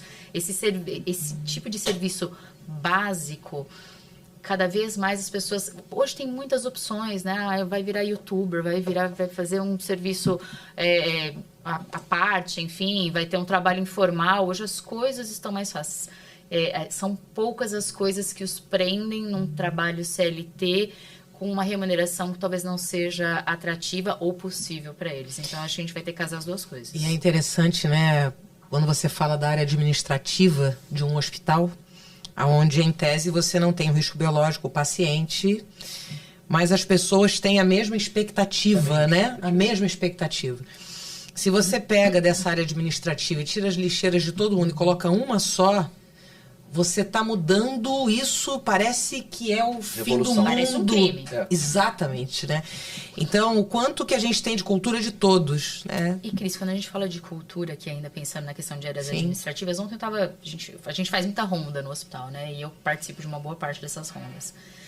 E é incrível quando a gente entende que tem alguém nos servindo, e aí eu não estou falando de todas as pessoas, mas de uma grande maioria, como as pessoas se comportam mal no ambiente. Às vezes eu olho alguma coisa e falo, não é possível, será que a pessoa faz isso em casa? Será que a pessoa abre a porta com o pé em casa? Na pior concepção da palavra. E eu acho que isso é uma coisa importante também, a gente limpa demais porque a gente suja demais. Sim. Então a gente precisa também que as pessoas criem uma conscientização de uso de espaços comuns, de cuidar do seu resíduo, de cuidar da limpeza da sua mesa, de cuidar daquilo que é seu. Mas isso também, acho que ainda vem de uma cultura dessa questão do servir. Isso é com todo mundo, né? Você falou, eu sou enfermeira, minha formação original. Circulo pelos hospitais, aí a gente entra num quarto, faz a limpeza. Aí a gente tem a arquitetura, e eu vou provocar aqui já, Sacha. A gente tem arquitetura com aquelas lixeiras minimalistas lindas, né? Que você lava a mão uma vez, acabou, já era. E aí... Vou falar da minha categoria, vem a enfermeira, vem a enfermagem, entra, coloca um avental, coloca capote, depois enrola, joga e fica pendurado para fora a fitinha. E acabou. A lixeira está lotada, o aspecto é de sujo, isso mata todo o trabalho porque é o serviçal. A gente tem aqui a Patrícia, nossa coordenadora de operações, aqui no Rio. Ela foi passar um tempo de férias com a filha, que mora na Flórida há muito tempo, teve neném lá, ela pôde acompanhar, foi para a maternidade. Ela, Cris, eu estava lá numa das melhores maternidades na Flórida. E aí vinha a equipe da nutrição, servia a gente e já dizia, quando terminar de comer, você pode pegar no final do corredor e colocar ali seu prato. Está num hospital. O Cris, a cultura do negócio, né? Na Holanda, a precificação, a monetização do serviço é por procedimento executado. Exato. Se eu faço uma alta, ele vai me pagar por aquela alta que eu fiz. Uhum. Ponto. Se eu demorei 15 minutos, ou 40 minutos, ou uma hora, é uma coisa que compete a mim, que estou gerindo aquele negócio. Mas é uma tarifação. E esse nível de detalhe de dado que você tem e na composição de preço do serviço médico hospitalar, cara, acho que vai demorar mais uns aninhos aí para a gente conseguir chegar nessa unitização, né? Quanto custa uma limpeza terminal? Tá no mapa da apoio, tá lá. Talvez isso comece a mudar um pouco, né, Rodolfo? Quando a gente olha para o cenário da saúde, hoje em dia, extremamente desafiador quando a gente fala em saúde suplementar, né? Então, todo mundo apertando de todos os lados aí, as operadoras, diminuindo rentabilidade, diminuindo pagamentos e tudo mais, mas que eles também vêm nessa pegada de não pagar mais pelo serviço da internação, e sim pelo desfecho daquilo que acontece. Então, acho que a cabeça dos administradores hospitalares também vai começar a olhar para um modelo de contratação diferenciado, porque a gente vai contratar diferente, a gente vai ser remunerado de maneira diferenciada também. Já somos em vários modelos por bundles e tudo mais. Mas aí precisa trazer isso para uma lógica para tudo, né? Sim, para tudo. E com cuidado das armadilhas, porque quando a gente lê a notícia de que operadoras aumentam seu resultado, a gente conversa aí com os hospitais, os prazos de pagamento, as glosas. Então, é literalmente uma cadeia onde você vai matando e desfazendo, né? Agora, eu vou provocar aqui, Sasha. Você é arquiteto lá pela sua formação. E máquina está na sua história, é o que você traz, são as soluções todas. Eu não sei se você já fez isso, se não fez, está aí a ideia, está a minha reclamação. Mas como que você vê a arquitetura hospitalar pensar nisso desde o começo? Eu fico pensando assim, será que um dia alguém vai construir um hospital pensando num chão que vai ter uma duchinha, que vai ser um troço autolimpante, que vai ajudar para a pessoa entrar no detalhe? Você já pensou nisso? Fazer a vertente arquitetura, arte que cura praticamente aqui? É ótima pergunta, porque quando eu estava cursando arquitetura, obviamente esse era um dos pontos que em todos os meus projetos eu colocava. E meus professores até me olhavam com uma cara assim, mas preocupando como vai limpar? Olhando, porque para mim isso é o meu dia a dia. Eu vejo minha família fazendo isso, né, cuidando disso. E de fato não existe essa preocupação hoje. E eu fui ver essa preocupação a primeira vez, já trabalhando com a Tenant, numa rede de supermercado americana, onde a Tenant tem um representante dentro do grupo que faz o projeto das lojas, justamente para dar o aconselhamento de como facilitar o processo de limpeza. Então, um exemplo que para mim foi muito claro e muito interessante, hoje, uma loja de supermercado, usando como exemplo, onde fica o DML deles? É no subsolo, no estacionamento, lá longe. Ou não fica, né? Normalmente eles pegam um galpão e adaptam. Ou fica na doca. Ou fica na doca ali e toma chuva. Nessa loja, Target, eles passaram nas novas lojas a ter uma área dentro da área extremamente valorizada, que é no meio da loja, para que tudo fosse mais rápido. Então, quando quebra um pote de azeite, é segundos. O ganho que eles têm com isso é fantástico. Eles conseguiram provar internamente de que mesmo roubando ali, não sei, 10 metros quadrados dentro da área mais nobre da loja, valia a pena porque a qualidade, a percepção de qualidade de limpeza da loja se pagava. Então, é algo que eu acho que ainda vai demorar, infelizmente, porque... Um dado sobre o que você está dizendo, sobre essa distância, em média, um coletor de resíduos num hospital caminha em torno de 14 km por dia. 14 fora por 12 horas. As rampas... Isso é o equivalente a você atravessar a pé a Ponte Rio-Niterói. A Ponte Rio-Niterói. Todos os dias. E aí vou usar, eu fiz um dos projetos que eu fiz foi um hospital. Óbvio que era uma coisa super. Lembrando, tá? Simples. A gente está falando de carros coletores aqui com 400, 500 quilos. Então são 14 quilômetros. Pesados. E quanto tempo aguardando ele? E essa pessoa a gente quer reter e tem que sorrir no final. Sim. E a gente quer que Desculpa ele ande com ele. Não, imagina, uma das coisas que eu lembro, isso vocês estão me fazendo voltar com coisas que eu nem tinha pensado faz um tempo. Mas nesse projeto, e era um projeto em grupo, eu era o responsável pela limpeza, pelo pensar na limpeza. Então, tubos para mandar roupa, para mandar lixo, para mandar separação, que parece uma coisa tão óbvia, né? Ah, mas não tem, mas é o risco disso. Puxa, mas existem soluções para tudo isso. Exato. Você não constrói nenhuma casa nos Estados Unidos sem você ter uma central do vacuum cleaner, né? Sim. Então e você só chega com um tubinho. Construindo sem isso. E o que a Cris trouxe, assim, eu vejo muito isso na prática, no dia a dia. Visualmente é lindo, mas como limpa? Não, aquelas luminárias assim no meio, aquelas ripinhas assim, como meu vai pai fazer, do céu. né? Então, assim, Ainda, eu acho que melhorou a presença de facilities junto com a área de arquitetura, mas nas construções de projeto isso ainda é pouco valorizado em relação a tipo de acabamento, a quinas, a locais que são de difícil acesso para limpeza, em como a gente pensa que não seja só belo, mas que seja funcional.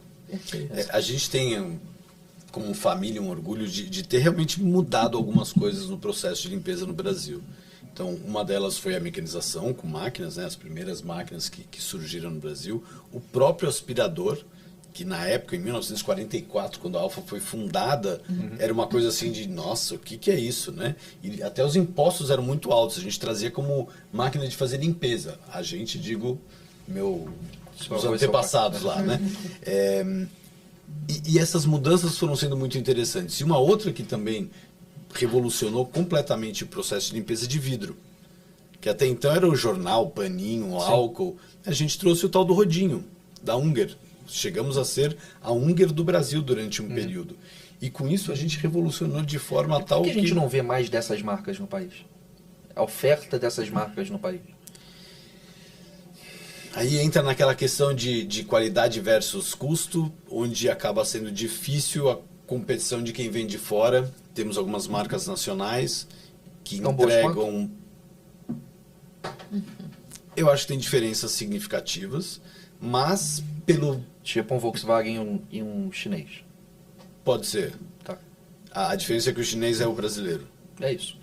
Então, enfim, mas não posso dizer que são ruins de forma alguma, mas sim, existem lâminas que vão durar mais, lâminas que deslizam com maior tranquilidade, facilidade, porque o ângulo reto é realmente muito preciso. Então tem alguns detalhes que poderiam evoluir.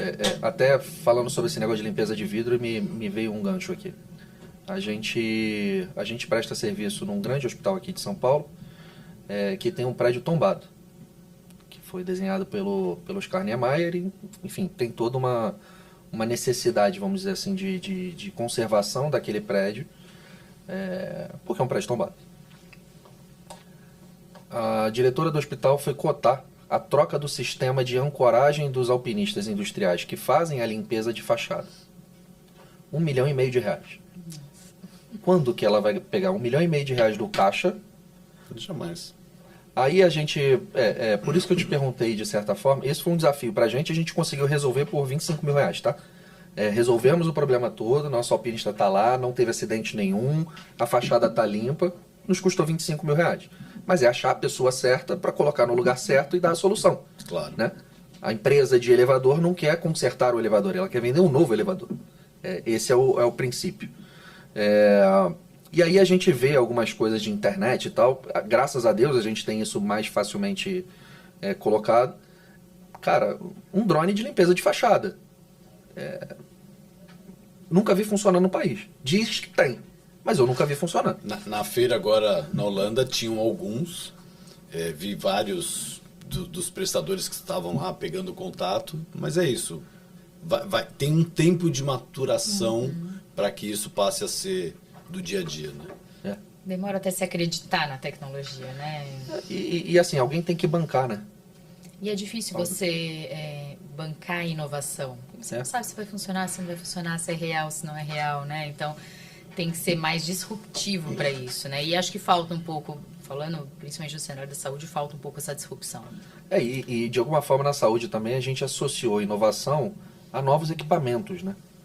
E não necessariamente não é. Inovação não é isso. Não. Inovação é simplesmente você fazer o que você sempre fez de uma maneira diferente. Mudar o processo. Mudar o processo. Né? Se é com uma nova ferramenta ou se é com um sistema, é uma consequência. Mas o fato é que a gente precisa pensar e acompanhar a evolução do mundo e adaptando essa evolução aos novos cenários. Né?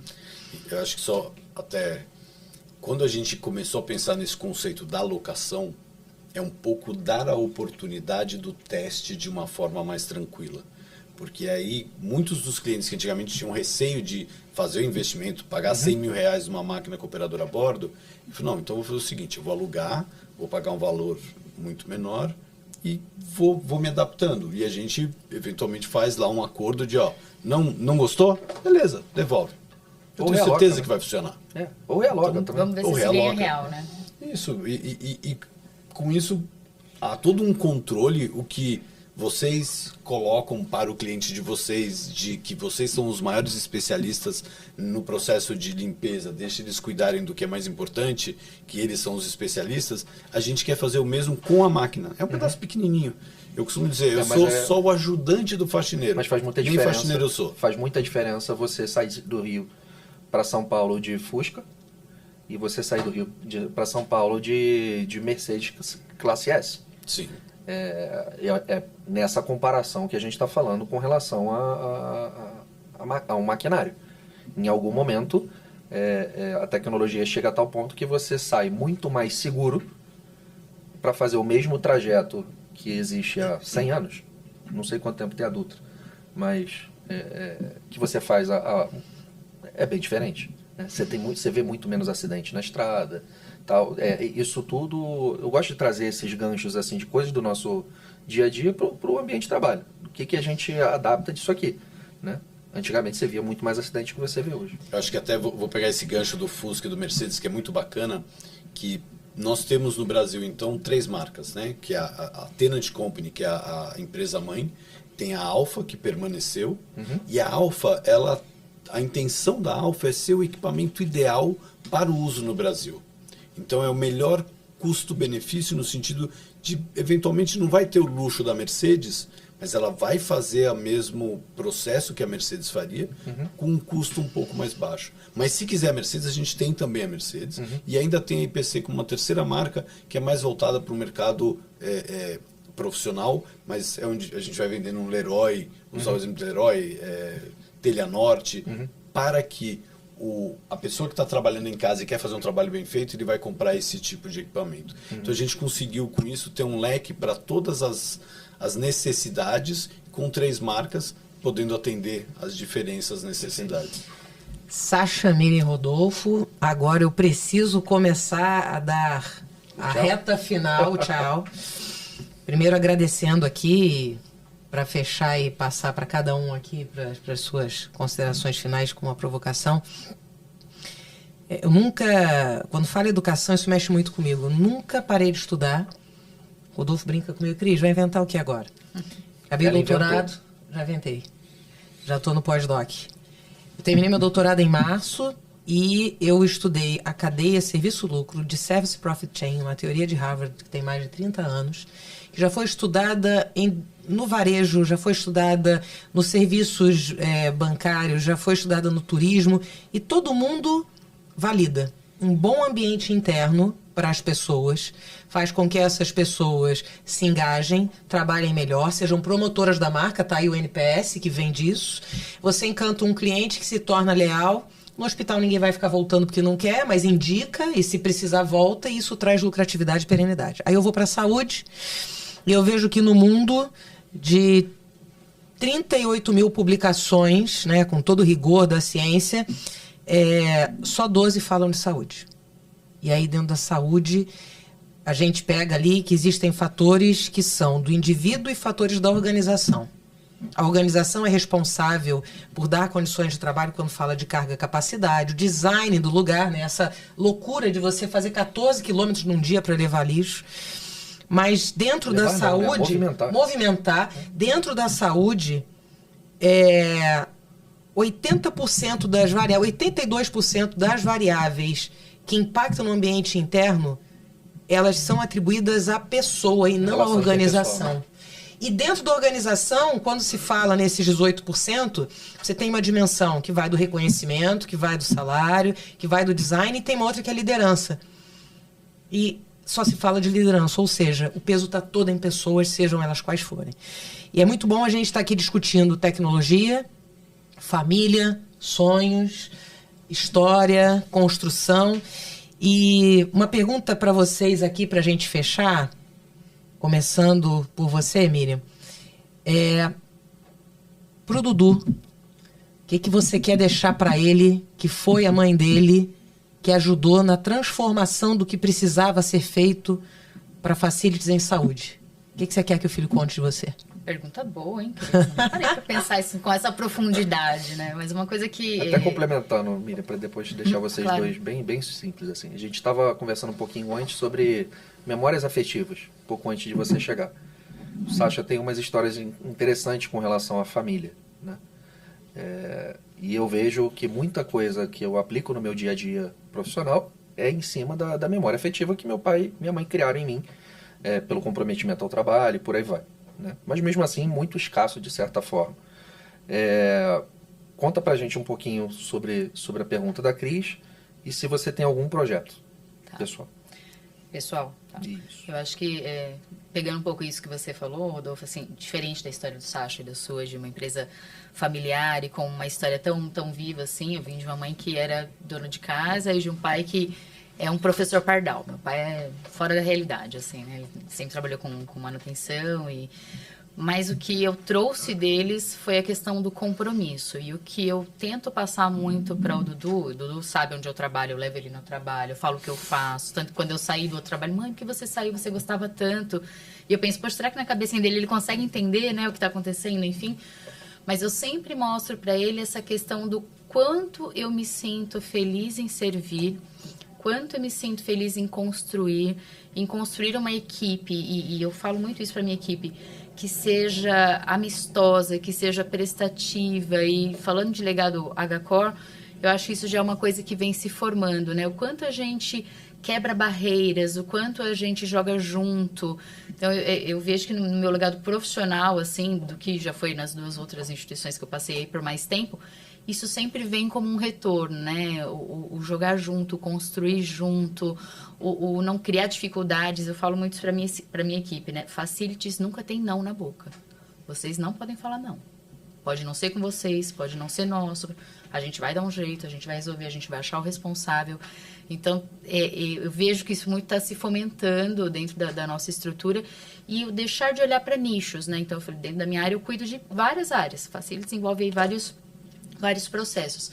E eu falo, não, você não cuida de meio ambiente, você não cuida de higiene, você não cuida de lavanderia. Nós somos facilities, nós cuidamos de tudo, seja qual for a demanda que chegar. Então, acho que o meu legado fica em relação a essa disponibilidade, essa prestatividade, e o que eu tento trazer muito aí para o meu filho no dia a dia também. E que cada vez a gente tem percebido menos essa disponibilidade das pessoas, o que te torna rara. Mas eu acho que a gente tem que fomentar. Nosso papel como gestor é esse. É isso. E não é piegas dizer, eles são nosso espelho. Eles são nosso espelho. E se eles não forem, é Darwin. Vai, em seleção natural, não estar mais conosco. Porque, ou por nós, ou pelo próprio colaborador. Então, a gente tem que procurar diversidade, com certeza, mas a gente tem que procurar valores que conversem com os valores da empresa, com os nossos valores e com os valores dos nossos liderados. E aí, acho que a gente consegue construir isso realmente, né? Falando de projeto pessoal, não vou dizer para você que tem um grande projeto pessoal nesse momento, nós estamos em algumas mudanças agora, mas é mais um projeto profissional do que um projeto pessoal, de crescimento, de expansão, enfim, das atividades que eu venho executando hoje em dia. E de projeto pessoal, agora eu estou numa nova fase da minha vida, né? Então, eu me divorciei, estou procurando fazer outras coisas, conhecer mais pessoas, praticar novos esportes. Agora eu virei patinadora. Levei um tombo semana passada. Mas levanta-te e anda-te. Não, eu falei, tô me achando novinha, né? Mas patins de gelo? Ou não, patins normal? Inline e me desafiar coisas que eu gostava de fazer no passado. Eu sempre Sim. gostei de fazer isso, eu sempre gostei de estar ao ar livre, eu sempre gostei de sair muito, viajar e tudo mais. E tô voltando a praticar essas coisas para me reconectar comigo mesmo. Legal. E você, Sacha, que já tem um filho que está do outro lado do mundo, daqui a pouco o outro está lá no Canadá. O que você, Sacha, quer deixar aí de inspiração para os teus filhos do que é você na saúde em Facilities? Bom, o que eu tento fazer todos os dias é tornar tanto a minha vida como quem está ao redor uma vida melhor. E de que forma, né? Eu acho que a gente passa tanto tempo trabalhando. Eu costumo dizer que a gente fica mais tempo no trabalho do que em qualquer outro lugar, pelo menos acordado. Dormindo não conta. Então, esse ambiente sendo agradável, as coisas fluem de uma forma fácil. E hoje, na Tenant, eu tenho um orgulho assim, de ver postagens de colaboradores no LinkedIn que colocam lá depois de algum tempo, até quando estão saindo, agradecendo o período que trabalharam conosco, isso realmente me deixa assim muito satisfeito. E aí com a família não é diferente, eu me dedico, o meu projeto hoje, eu não tenho um projeto específico, mas o meu projeto é junto com a família, e aí não é só o meu pequeno núcleo, mas meus pais, mostrei minha mãe saltando de paraquedas domingo, né? Não acredito. Então assim, é realmente fazer com que a família tenha momentos incríveis, e para isso a gente faz muito, tem um esforço, né, de todos de quererem estar juntos, porque com filhos adolescentes, um filho no Japão, como você comentou, que aliás no momento está trabalhando de camareiro, então está aprendendo a limpar banheiros, arrumar camas, que para mim e a gente tem trocado algumas figurinhas, e é muito bacana de ver a percepção dele. Os caras aqui não fazem direito, não capricham. Pô, em vez de esfregar a banheira, tá vendo que tem uma mancha, não tá nem aí. E ele é detalhista, ele vai atrás e tá adorando. Então tem esse lado de tentar mostrar para eles puxa, o esforço compensa, vai atrás e busque a felicidade naquilo que está sendo feito, né? Ele queria ter feito passar 6 meses fora durante o ensino médio, mas veio a pandemia. Então ele só pôde viajar quando terminou a escola, né? Na escola ainda está com 18 aninhos, 17 foi 18 já. E foi para o Japão. E por quê? Porque ele queria aprender japonês. E por que ele queria aprender japonês? Até hoje eu não entendo direito. Ele assistiu extremamente, né? Ele assistiu muito anime e começou a entender. E aí decidiu que ele queria se dedicar a isso. E é uma cultura linda, né? Maravilhosa. E ele só fala que ele está na época errada. Ele queria estar na época dos samurais ali, que isso mas ainda assim tanto. Tem essa visão de serviço lá, né? Assim, eu estava até conversando com o nosso gerente de RH sobre algumas ações, alguns treinamentos que a gente pode desenvolver, né? E aí não sei por que cargas d'água caiu para mim esses dias atrás um vídeo sobre a cerimônia do chá. E aí é muito emblemático isso, né? Muito. É altruísmo, não é é o serviçal. São conceitos diferentes. Mas é porque tem uma questão de respeito muito bem definida. Né? Então, a questão do respeito na cultura japonesa é entre todos. Tem lados incríveis, mas tem o lado que ele está começando a ver com um pouco mais de clareza, complexos, né, na questão do machismo. Sim. Então tem um lado ali que está sendo ótimo, é um aprendizado e um crescimento, um amadurecimento fantástico. O outro filho vai para o Canadá, vai ficar 6 meses lá. Ele vai para onde? Ele vai para Vancouver. Na verdade não lembro a cidade, é interior de Vancouver. Pertinho de Vancouver, 40 minutos de Vancouver.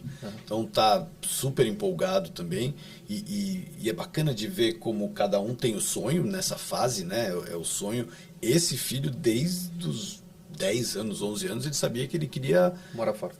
Não, morar no Brasil, mas ter a experiência para morar fora no futuro. Em que sentido? Ele quer fazer direito, depois de direito ele quer fazer Rio Branco, para então entrar para Itamaraty e tentar fazer alguma coisa de... São vocações, né? Às vezes só nasce. Se vai chegar lá ou não, entre aspas, tanto faz. Mas ele está curtindo esse processo, né? E isso é onde eu tento... O meu projeto de vida é dar tornar isso todo o fantástico. apoio possível para que tudo que eles vão sonhando, eles possam tentar cumprir, com responsabilidade. Então, meu filho está lá no Japão, cara, ele está preocupadíssimo, porque ele ainda não conseguiu, ele vai receber o primeiro salário agora, no mês que vem. Ele está preocupadíssimo que até então, em 2 meses, ele me deu gasto. Eu falei, filho do céu, eu falei para você ir. É para isso, vai, né? Muito bom. Então, é muito gostoso. E só o fato de ter filhos já é muito gostoso, porque a minha esposa não queria ter filhos. Então eu demorei quase 3 anos para convencê-la de que ter filhos era uma coisa incrível. E aí a gente teve o primeiro. Quando nasceu o primeiro, eu comecei a falar do segundo. Ela falava, pelo amor de Deus, o amor que eu sinto por esse eu não consigo dividir. Você não vai dividir, é mais, né? Vai ser mais um. Aí quando teve finalmente o segundo, que esse eu consegui dar um jeito lá, que não era bem planejado, mas aconteceu. Aí ela me pediu o terceiro. Eu falei, peraí, agora um é pouco, 2 é bom, 3 é demais, né? Então, consegui um cachorro. Aí estou com um filhote. Mas o meu projeto de vida é isso, é conseguir fazer com que o que está em volta de mim tenha uma harmonia, que as coisas funcionem. E eu acho que na empresa isso tem funcionado de um jeito bacana. Claro, tem momentos difíceis. E a gente quer muito passar isso para o cliente. E foi aí onde a história da máquina, por disponibilidade, me pegou de um jeito muito forte. Que só vender e o cara se vira lá, puxa, a experiência que ele vai ter com a máquina eu não consigo participar. A partir do momento que eu estou vinculado, dá muito mais trabalho. A forma como eu sou medido como empresa, e eu pessoalmente, seria muito mais fácil só vender. Mas aí eu não vou estar feliz comigo mesmo, eu não vou estar ajudando como eu deveria. Então são as coisas que me levam, né? É impressionante como que, de alguma forma, a gente está pousando no mesmo lugar, na precisão de centímetros do alvo do balão, né? Eu percebo na sua fala bastante coisa que é o que a Miriam falou. Sim. Ela tem um objetivo pessoal, mas que esse objetivo pessoal dela, de se experimentar em novas coisas e tal, depois de um processo traumático, não sei se foi traumático, mas para mim foi. Graças a Deus já estou muito bem estabelecido com a minha segunda esposa e mãe dos meus filhos, se Deus quiser. Mas de alguma forma vocês estão tem uma inspiração muito pessoal similar, né? Você inspirar os seus filhos e você ser exemplo para o seu. Sim, né? com certeza. Eu acho que a gente quer muito isso, né, Rodolfo? E eu acho que depois que nós viramos pais, tem muito isso, né? A gente quer que dê certo, não importa como vai ser. Não importa se vai ser isso, se vai ser aquilo, a gente quer vê-los felizes. Ele pergunta muito isso pra mim, né? Mamãe, o que você quer? O que você sonha? Eu falo, sonho em te ver feliz. Como vai ser? Não me importa. Eu quero que ele seja feliz. E é esse o meu esforço diário para que ele seja. Eu sou padrinho de um carioca. Ele tem 22 anos, 23 anos. E quando ele nasceu, eu estava lá, né? Foi incrível. E aí o pai dele vem com ele no colo e fala, Sasha, acabei de descobrir uma coisa que eu tô chocado. Eu, putz, que foi, né? Preocupado com a criança no colo ali, achando que tinha algum problema. Ele falou, a minha felicidade não depende mais só de mim. Depende dele. Totalmente. Totalmente. Fantástico, cara. Obrigado. Fantástico. E aí, Rodolfo? Obrigado. Foi top. Estamos voando? Estamos Tamo voando. voando. Eu tô me sentindo sem chão. Acho que sai muita coisa pra gente refletir daqui. Com certeza. Principalmente como grupo, como empresa, como profissionais da área de saúde, como pessoas que querem deixar um legado para frente, né? Talvez mais fortalecido, talvez não certamente, mas fortalecido em entender que o propósito da Apoio também está como agente de mudança na vida dessas pessoas. Valeu, amigo. Obrigada, Sasha. Obrigado, Obrigada, Obrigado Miriam. pelo convite. E vocês, se inscreve, curte, compartilha. E a gente vai estar sempre aqui levando novas ideias, navegando por aí. Um abraço para todos. Até a próxima. Obrigada a todos. Beijo no coração. Valeu. Obrigada, gente.